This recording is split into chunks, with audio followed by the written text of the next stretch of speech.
All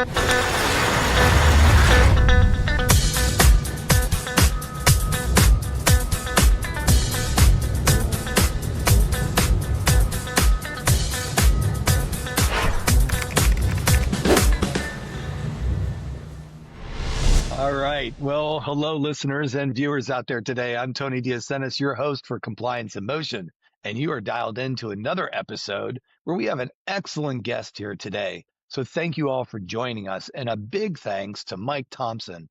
Mike, thanks for joining us here on Compliance in Motion. Thanks for having me, Tony. I'm excited to be here.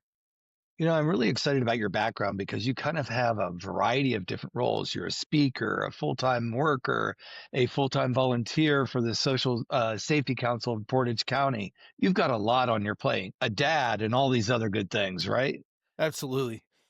Yeah, so let's kick off a little bit with give our listeners and viewers a little bit of a background of, how did you end up in the spot that you are today, connected with the Portage County Safety Council and a respected speaker on very topical issues like trauma in the workplace and workplace engagement these days.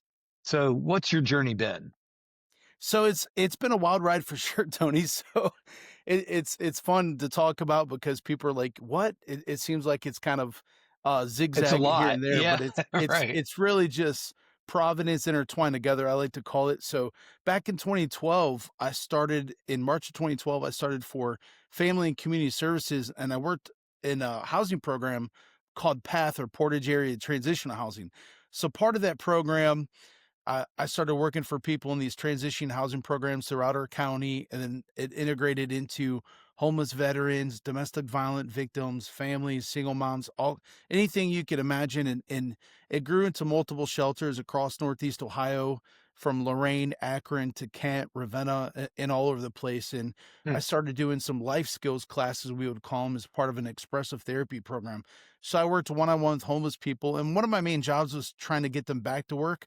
But I discovered if you want to get them back to work, you actually got to create space for them to process emotionally everything that they're going through. So I dealt with a lot of trauma, Mm. from rape victims, from just childhood trauma, from people falling off roofs and getting hurt. And then that's how they ended up in the system. So many different things, as you can imagine. And so I've done over 1,000 support group sessions, and COVID kind of killed all that. And so when COVID hit, my job did transition out of that support group type role. But also at the end of 2012, I used to go to Portage County Safety Council meetings and to network to try to get some of my clients employment opportunities through the employers that attend that. So toward the Uh-huh. end of 2012, the program manager at the time, her name was Bonnie Wilson, was fantastic, and she started getting some exposure. She actually appeared on the Dr. Phil show for some of her work Wow. with domestic violence victims. So her career was taking off a completely different direction, and she said, "Mike, I need you to take it over. I think you could take this to the next level," kind of thing. And so that transition happened at the end of 2012, and I've been there ever since. So I'm still Yeah. serving as the And manager it there after all these years.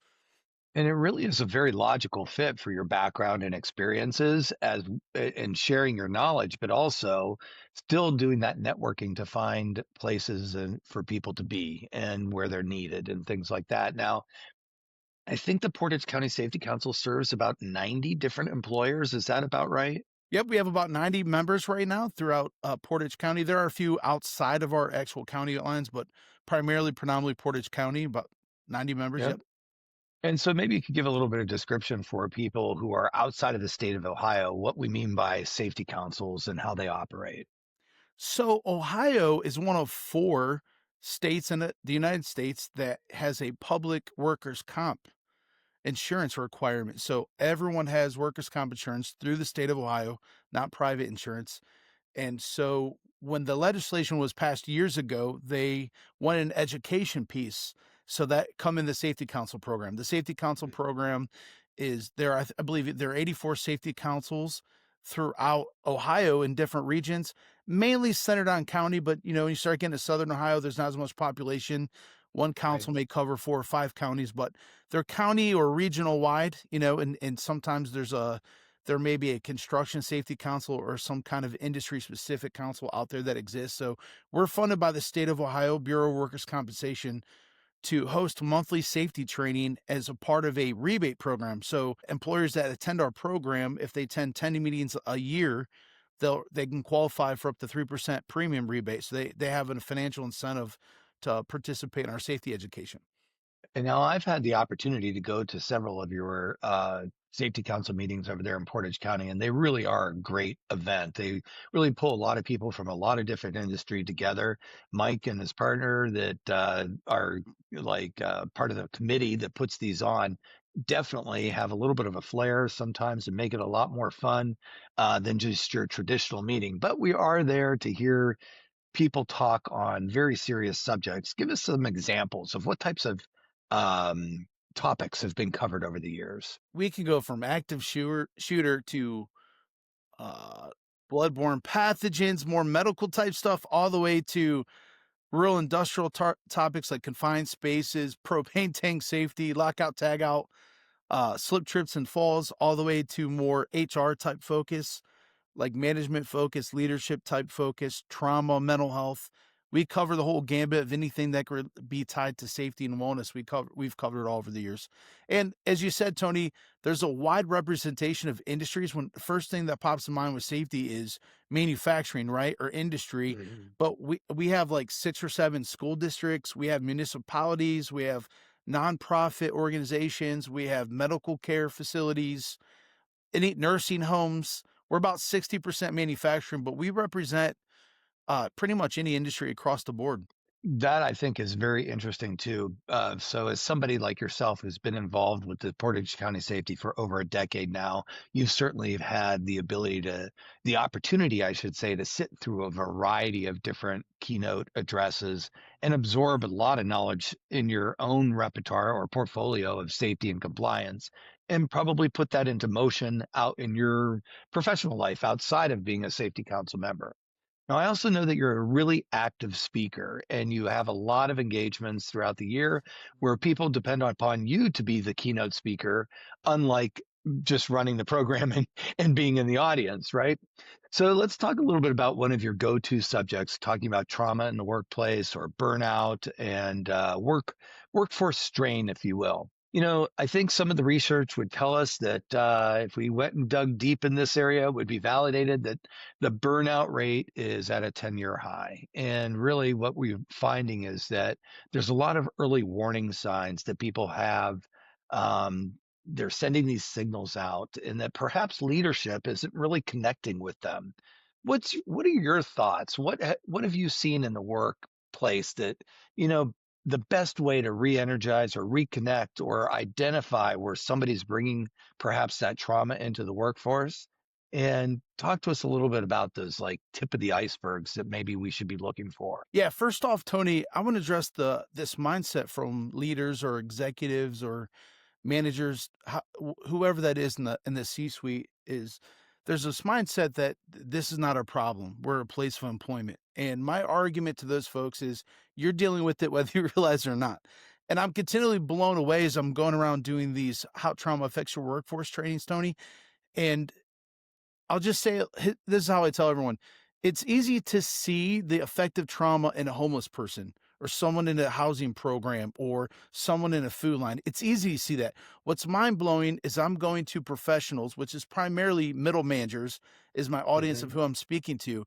And every single time I do this trauma train, I'm getting people coming up teary eyed and said, it's difficult to talk about the abuse. It's difficult to talk about this. Can I get a hug? And you could see the glossy eyes and the emotions, the body language. And what's mind blowing, Tony, is these are professionals. These are people functioning in everyday life, and they're still dealing with the effects of trauma. And one of the craziest things that we deal with that no one wants to really talk about is I went through it personally. I went through some abuse as a child, and I call this the trauma avalanche. So I have this abuse in child. They call these adverse childhood experiences, which there's tons of research we won't get into today, but you could just look at the research and research how this affects your focus, your concentration, your health and wellness as an adult. So people with ACEs, especially a high number of ACEs, are coming to the workplace. It's affecting everything from concentration, focus, relationships, conflict, every area you can imagine, not just personal health. So when we have that old saying like, "Hey, keep your private life private and bring your work life to work," it's really that's a line that doesn't really exist. People bring No. themselves to work every single time, and it's Right. But right don't you? here with functional people. And I think that's so true. There's a couple of things here. One is you pointed out that it's so easy to, not easy, but it's more visible to see trauma in people who physically wear their trauma, and you can, in their situation, can kind of just spot that, right? But then there's Mhm. other people that are going through the steps day to day that look like the aunt, the uncle, the mom, the dad, the person next door that don't wear it on their sleeve. And so you have to have the ability to kind of show the empathy and understanding so that you can see the little things in between. But somebody to show you those little things in between really requires some trust in leadership. Talk to us a little bit about that gap there. If there's not trust in leadership, how is somebody going to feel comfortable sharing any kind of trauma experience that's maybe preventing them from doing the best possible job they can? Absolutely. And here's some stats just to warm it up for you. Unbelievable stats. Less than 1 out of 3 employees, Tony, trust their immediate managers. Wow. Yeah. Less than 1 of That's 29%. Only 1 out of 5 non-executive employees trust their CEO to tell the truth. 1 out of 5. Workers who feel psychologically unsafe are 80% more likely to report being injured on the job. So if they don't wow. feel Huh. safe, so we're not talking even physical safety, psychological safety. Let me define it for you real quick.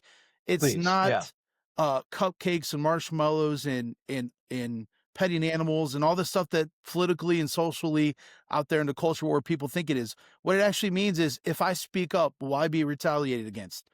If I say, if you have an open door policy and I come to take advantage of that open door policy, am I going to get written off the schedule? That's Yeah. psychological safety, and it's a legit thing, and it affects everybody. So if they don't feel psychologically safe, they're 80% more likely to report an injury. So this stuff right here with trust is such a big deal. And what's crazy, Tony, is these things do not cost anyone money.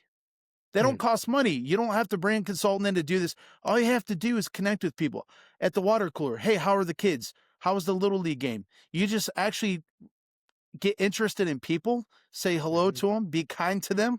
Don't cuss them out when Mhm. the machine runs down. Real simple stuff of just being a So good you, human being that so what can I go hear, a long way of retention and preventing injuries.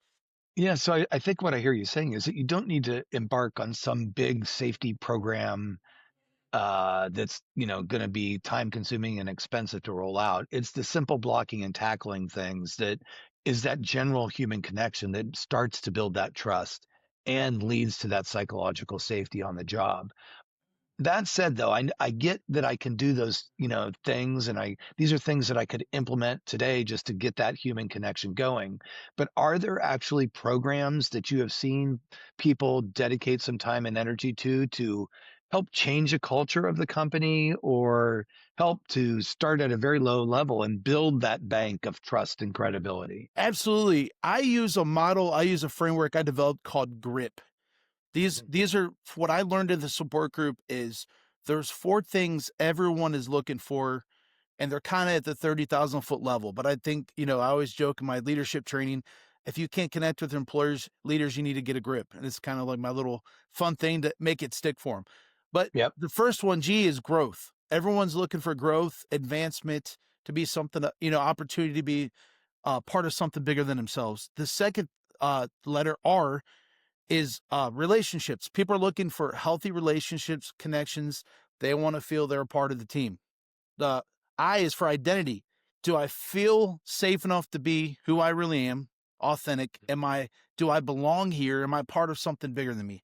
The last one is P for purpose. People are looking for meaningful work. And a lot of times the meaningful work part is Mhm. actually not about the work or task itself. It's how it's presented.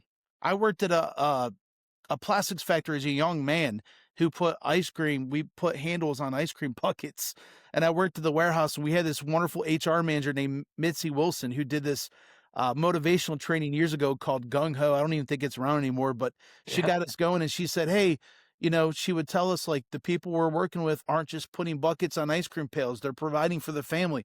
And she would always frame it to the human connection and the thing that was more meaningful than just the task itself. And it got people, we made fun of it, Tony. We drove around in tow motors and we yell, go, go. We kind of went around, we made fun of his guys, but you know what? It Yeah. changed the way we behaved. It shifted Right. culture. So with that, there is a couple of our members have done such a profound job. And I think it fits well with the grip model. For example, Pyrotech in Aurora, Ohio. Okay. Yeah. Pyrotech they did an annual survey, and 5% of participation in their safety program. No one cared. None of the employees cared, weren't Right. interested. So Right. they had one guy named Dan, I believe his name was, and Dan just worked at another company and said, hey, we did this over here. You guys should think about doing this. And so they implemented this find it, fix it program. So they said, hey, if you see a issue, you could report it to their safety team, have them come out, have them approve that you have the ability and aptitude to fix that problem. If you Mhm. can't, you can send a ticket to maintenance, right? But you get to fix the problem. So it literally involved the employees Yeah. relationship. They're part of something bigger themselves. They have opportunities for growth. It's giving them meaningful work. It hits our grip model. So within 9 months, Tony, their 5% participation rate jumped to 70%. And they That's solved huge. 250 safety related issues they found in their factory just from empowering people. Their Yeah. maintenance costs went down because before that, previously, every single thing, even if it was a skid in the wrong place by a fire extinguisher, had to put a ticket in for the maintenance guys. Now the maintenance guys are free, Yeah. costs are going down, and it not just affected their safety. I did a podcast interview with them and I said, how did this affect your culture? They said it revolutionized it. It revolutionized it so much, Tony, that Pyrotech Corporation, I believe they have about 5 plants across the US, heard about what they're doing, and they implemented that program across all 5 places across the US that said, you guys are onto something. We're going to shift how we do safety and engage people Yeah. across the This is US. I mean, that is just huge. Even if you can't hit those kinds of numbers, it makes sense to investigate and see how a best practice of find it, fix it could make a major difference in your organization. So listeners, if you got your notepads out, definitely write that one down. I know from talking to Mike, I think one of the stats that you'll throw out is that about 60% of workplace accidents are attributed to some form of communication breakdown, and it seems to me like the find it, fix it method is not just about fixing it, but it's also a communication thing because it starts involving people across different departments. So, do those two go hand in hand? 100%. Clarity is kindness, clarity is king. And it's absurd because some people would think, oh, this is just common sense. But as a Dale Carnegie trainer, I know Merle Heckman, who speaks at Ohio Safety Congress every year, says, common sense is not common practice. This is And true. so we would think, Yeah, obviously, you got to communicate, but what is communication? When we talk about communication, Tony, we're not talking about public speaking ability. We're not talking about debates and presidential elections. We're talking about is are we do we have an understanding if I have to do A, B, and C, do I clearly know what A, B, and C is? right. Often when we talk, we tell someone A, but then 5 minutes later we tell them to do B. So they're like, okay, is it A or B? And there's not that decision made. And so a lot of times that leaves the ambiguity there. The ambiguity leaves some tension and it causes people to make decision. It's not always the right decision, right? Absolutely. Yeah. And then you're talking like the assumption right now is we're talking is that it's one English speaking person to another English speaking person. But if you add in some dynamics, such as speaking to somebody in a different language than what's your native language, and or the cultural differences in how people learn and listen in from different age groups or different parts of the world, it even compounds the complexity even more. Uh, if you're telling, hey, I told you to do A and B, may be absorbed into somebody's brain differently than you want it to be, just based upon the human nature of what language they speak and things like that. So I think you talk a lot about alignment between the individual, the culture, policy, and Mm-hmm. systems. So this kind of like sound like four pillars to me. Talk to us a little bit about the individual, the culture, the policy, and the systems. So I developed a matrix I call the 4 dimensions of lasting organizational change. because what I found, Tony, is this: there's simple ways to attempt organizational change, and there's complex ways, right? And so on the simple side, if you think about a matrix, on the left side, the simple side, you're going to have individuals. We put things on people. Well, you just need to do things different. You need to be compliant, right? And then below Hmm. that, structurally is policy. It's easy to write a policy, very easy to put pressure on people to change, and it's very easy to update your policy manual. The problem with that is on the other side, the complex side, on the social aspect, you have culture. Culture is not easy to shift. It has to be No, shaped. It has to be, I liken it to gardening. Anything with people, it's like gardening. You have to pull the weeds, nurtured and yeah, massage it in there. If you water too right, much, the leaves will turn. You kind of, it's not a cut and dry. It's not like building with cement blocks. You really have to, it's more like gardening. You have to kind of get enough light, pull the weeds out, this type of thing. So people talk culture, but they don't want to do it because it's a long path process, right? The other thing is systems. It's not easy to change systems. And so right, what people don't realize is if all four of these things aren't working toward the same goal, whatever you're doing is actually going to have a worse effect than even doing nothing. And let me explain that. So let's say someone's dealing with burnout, because you mentioned burnout earlier, right? So let's hmm, say we know our employees are burnout. We're seeing the call offs, the tardiness, the retention issue. So we're gonna make a new policy. We're gonna send an email out every month, an employee newsletter, and tell people about self-care and mental health and taking care of themselves. We're gonna put it on the individual, right? That's not a bad thing, but that doesn't change a whole lot. Okay, right, so let's go to policy.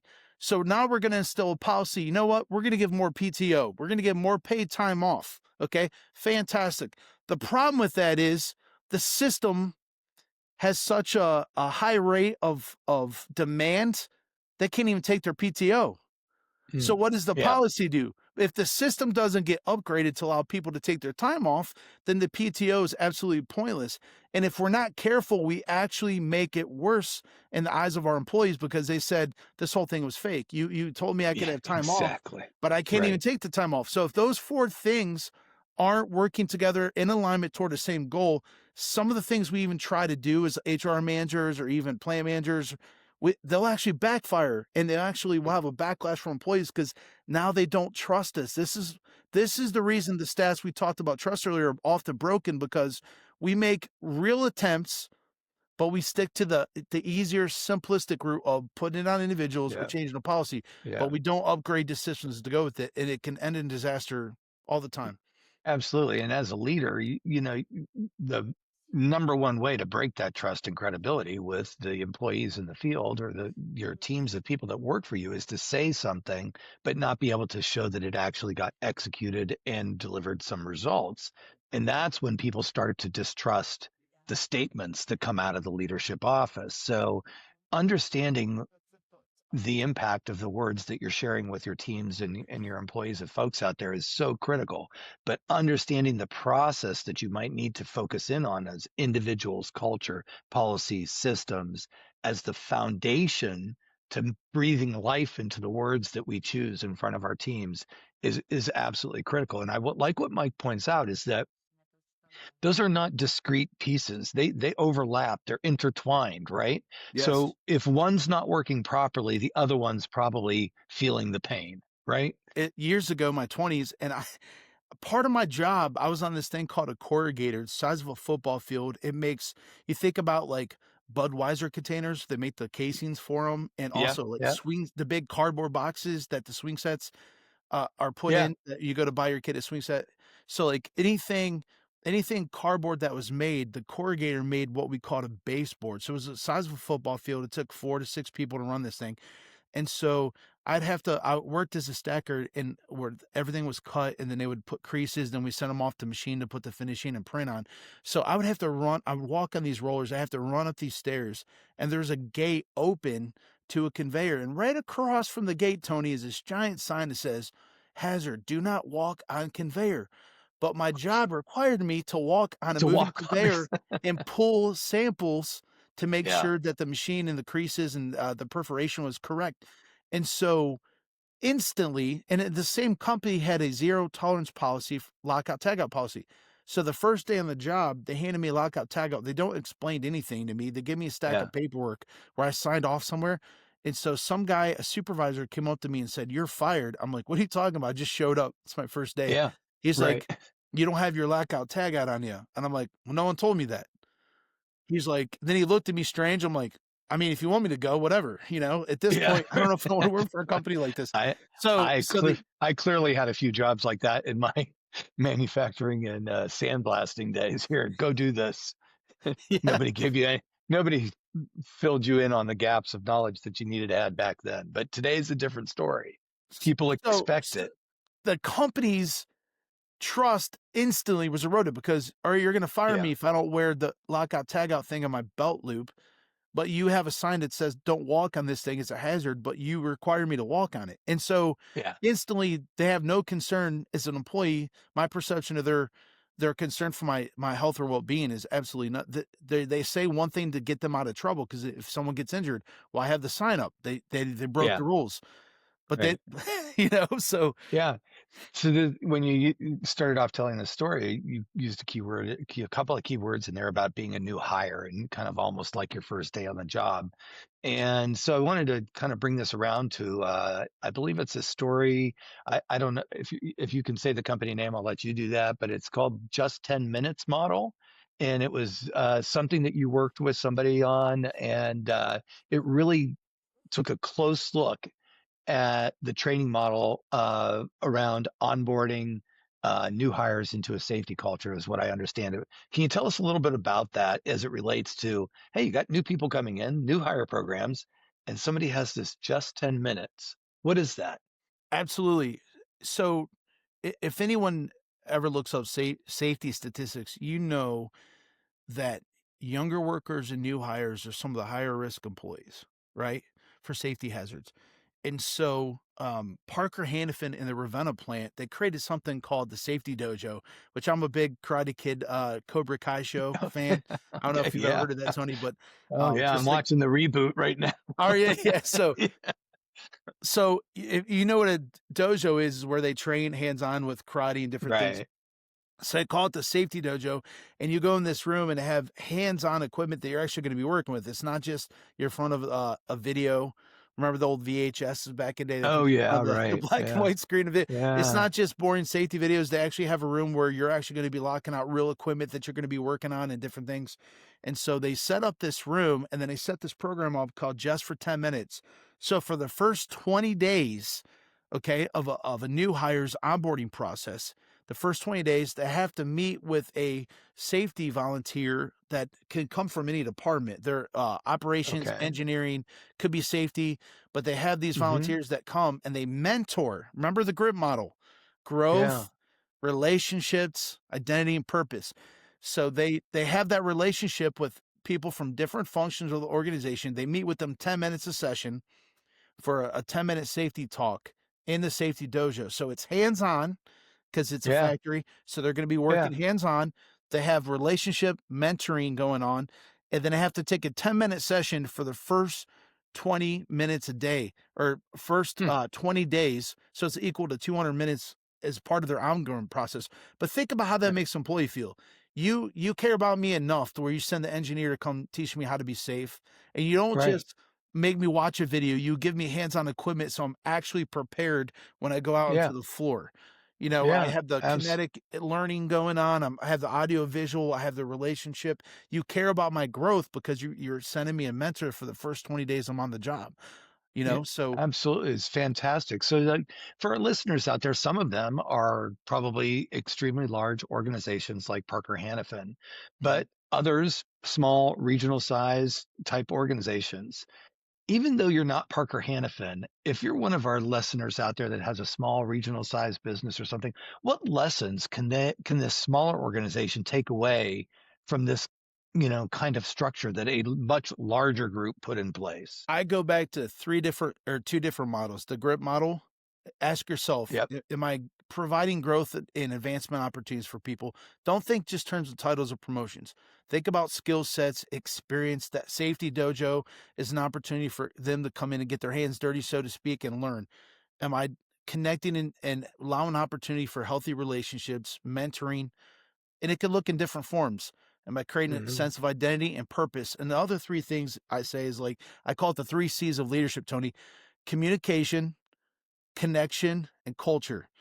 I continually speak into what I want. I use this Hmm. thing when I talk about culture, I use red light, yellow light, green light when it comes to correction. And I think we have a lot of red light people where we stop, freak out. Yeah, But right. if there's a crisis or an emergency, we need to stop the behavior. We need to correct it. But there's those yellow light opportunities where, hey, it's a caution. So let me coach you through this. Let me redirect you. But then there's the green light that people miss all the time. What's the green light? People are doing the right thing. We just, because we expect them to, we ignore it. No, I want to cheerlead that. I want to recognize that publicly. I'm going to speak into that because I want them to say, hey, you're doing this. This is awesome. I want to see more of this behavior. So I'm speaking Right. into the culture, shaping it through that. Right. And so these things are going to take on different forms according to the type of industry you're in, the type of work that you're doing. But if you can establish relationships, create opportunity for mentorship and people to grow and just any kind of connection. A lot of people complain about meetings and different stuff because they're a waste of time. I've been in Mm. part of several meetings Yeah. that are a waste of time. But if you leverage them properly, they're excellent connecting points and team building opportunities. I had a former supervisor Yeah. that I'm in my 30s, and we have a icebreaker. Every week she had some kind of icebreaker. And I'm not telling people to do this. The labor guys right now are going to cringe at this, but she would bring like Play-Doh and she's like, we're going to do Play-Doh categories. I'm like, I am 30 some years old. Like, I'm not playing with Play-Doh. Like, what is this? But then 5 minutes into it, I'm having a great time. You know what I'm saying? And I'm connecting Yeah, with my teammates. absolutely. And And Tony, I haven't been on that team since probably 2017, 2018. Do you know some of those folks? Most of them moved on and retired, and we still stay in contact I 8 bet. years Yep. later. We Yep. send baby Yep. pictures. We go and have barbecues once or twice a year. We still stay connected by taking 5 or 10 minutes in that meeting. Why? Because we understand meetings could be tedious and boring, but if you take 5 or 10 minutes just to build connection, the fruit Right. of it goes along. They'll never Oh, leave your company. it's an opportunity for you as a leader, as a mentor, or anybody. You have people in the same room. It's up to us to take advantage of that time and make sure that it's structured in a way that it encourages interaction in the right way to make a stronger team and to build that trust and credibility. And of course, you can start to see that over time when you just recognize through better on the job performance and happier workers and less time off work and all of these kinds of things just translate.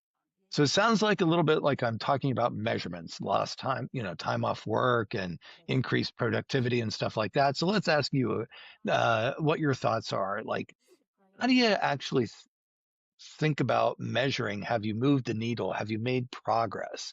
When you're looking at burnout, communication, and trust, sometimes they're not as tangible as did we get, obviously, they're not as tangible as did we hit our production throughput, and stuff like that. So, what metrics would you encourage somebody to look at if they're trying to say, hey, am I improving in these categories of burnout, communication, and trust? Well, we all know from the safety world, right, Tony, there's leading and then lagging indicators.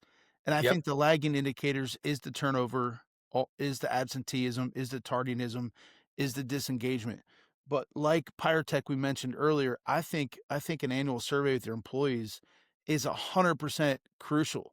And it's Hmm. not that they're going to be 100% right, but I remember the Auburn University did a study and they went out to these oil rigs. And I think it was back in 2005 they started this, and they want to study how ethics affect workplace safety. And they came to like 5 conclusions of like, and it all boiled down to employee perception, like employee perception of organizational support, employee perception of organizational ethics, Yeah. management, employees concerned. Do they actually care about my safety? Are they just trying to keep their costs low?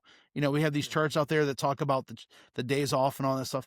That's not an indicator for us. That's for managers.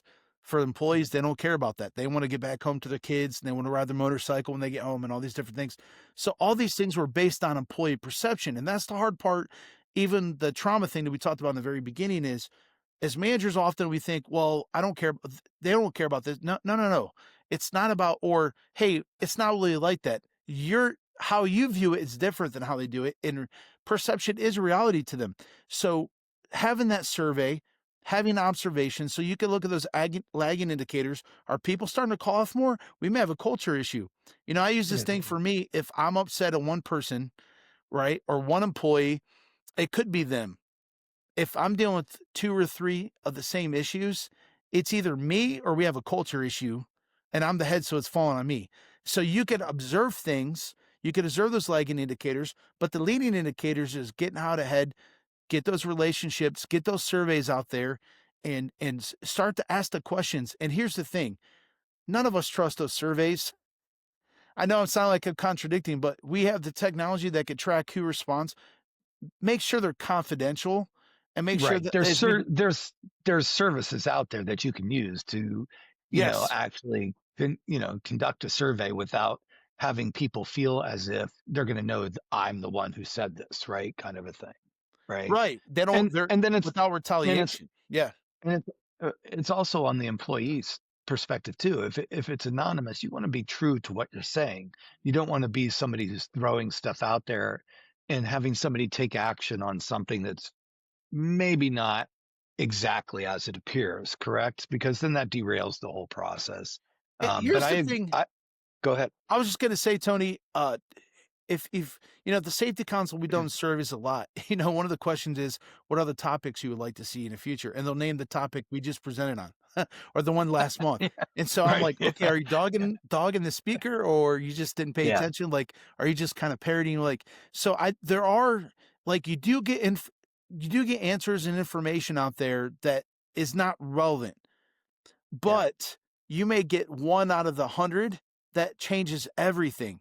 And so if you could get some of the data points, you have to have something to measure it, and especially with the intangibles, but you're really picking up on the mood and the emotion of the people.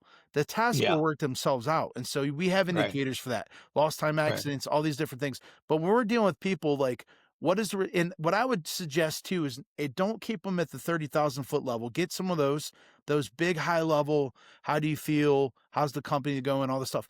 But from that Auburn University study that I quoted earlier, the number one relationship at the company was with an employee's frontline supervisor. So make sure you zero in. How do you feel about your supervisor? How do you feel about your manager that you work closely with? Because whether we like it or not, Tony, who they work with the most is how they're going to perceive the company. Exactly, correct. And that's why it's just so important to we're not skipping over leaders to evaluate whether employees like working here. We're looking at each level along the way and making sure it's aligned with the company expected culture and behavior across the board, depth and range. Now, as we're starting to run out of time here a little bit, and I want to make sure I tap into this side of your brain a little bit and looking towards the future, and see what you might share with us. If you could change or, like zero in on one or two things about how organizations approach burnout and employee engagement in the workforce, what would you coach an organization into? It is say like, hey, you guys are not overturning this rock. Go look over here, see what's going on, and figure out what's happening in your organization in these areas. What would that be? This might be mind blowing to some, and some people may not buy into this, but I would say compassion. I just did this trauma talk in Ravenna, and a doctor that works in Ahmed came up to me afterwards and said, I'm dealing with all these burnout nurses, all these burnout employees. And I try to articulate that to their employer, and all the employers or their managers, whoever it is, say, listen, I don't want to know any of that. I have one question. Can they come back to work or not? If they can't, you know what I mean? That's all I need Yeah, to know. And there's absolutely yeah. no compassion for that's an actual person that's has to It's an provide for the action, family. And right? if we just look through, I get we needed stuff done. And part of this is our society, our social definition of our society of what business is. And this may touch a few hairs in there. And I 100%, I'm a capitalist at heart, so I believe in profit and making money. But I think Yeah, there is an issue if efficiency, I went to school for business, so efficiency was number one thing. But if efficiency causes hazard and burnout to your employees, first of all, it's not sustainable and you're headed for a train wreck. You may get your numbers in alignment for a year, but long term wise, you're headed for a train wreck of retention and burnout. And you can't, we're seeing that in hospitals, we're seeing that in manufacturing, we're seeing it in construction where we have the highest suicide rate and opioid Yeah. deaths it Yeah. coming in so many different industries. Burnout is a huge problem.